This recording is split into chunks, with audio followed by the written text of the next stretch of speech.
Matapos ang 9 na buwan sa kustodiya ng Senado, inilipat na ng kulungan ang kontratistang si Curly Discaya. Humaharap siya sa kasong malversation of public funds na hindi pwede ang piyansa kaugnay ng flood control scandal. Sa Bulacan Provincial Jail, idinitine si Discaya dahil sa Malolos Regional Trial Court inihain ng ombudsman ang kaso. Nag-ugat ito sa umunoy substandard na 54 million pesos river rehabilitation structure sa Kalumpit, Bulacan na kinontrata ng kumpanyang iniugnay kay Discaya, ang St. Timothy Construction Corporation. Pasado alas 7 ng umaga nang inaresto ng Philippine National Police Criminal Investigation and Detection Group si Discaya sa Senado. Ayon sa CIDG, dito na raw binasahan ng karapatan si Discaya at ginawa ang booking. Sabi ni Interior Secretary John Vic Rimulya, 11 akusado sa malversation case ang nasa kustodiya na ng gobyerno. I did it personally to dispel any doubts na may special treatment ng mga Discaya.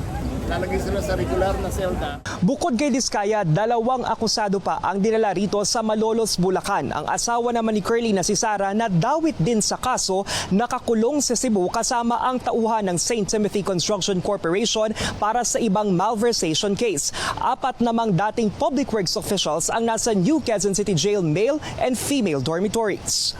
2 naman ang hindi pa nahuhuli ang dating DPWH officials na sina Ernesto Galang at Lorenzo Pagtalunan. Actually, wala na sila nung ano pa. Bago pa lumabas ito, we've been monitoring din. Wala sila sa mga bahay nila. Okay.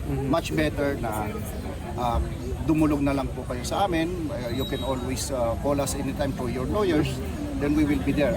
But with or without your surrender feelers, we will be going after. Sabi naman ng kampo ni Discaya, maghahain sila ng petition for bail o ang hiling sa korte na makapagpiyansa ang isang akusado. Papaliwanag namin sa korte na guilt is not strong. Confident siya na malulusutan niya.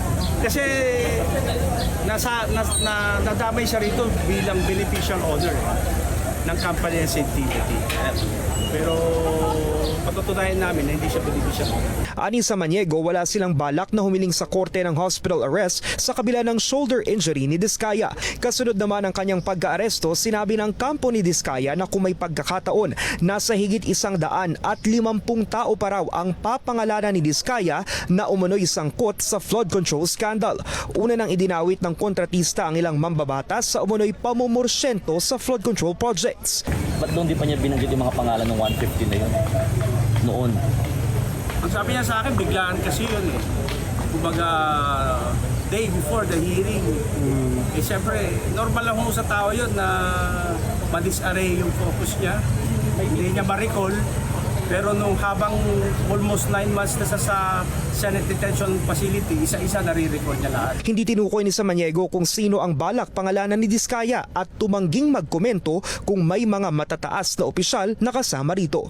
Para sa mga impormasyong napapanahon at on-demand, Lance Mexico, Newswatch Plus.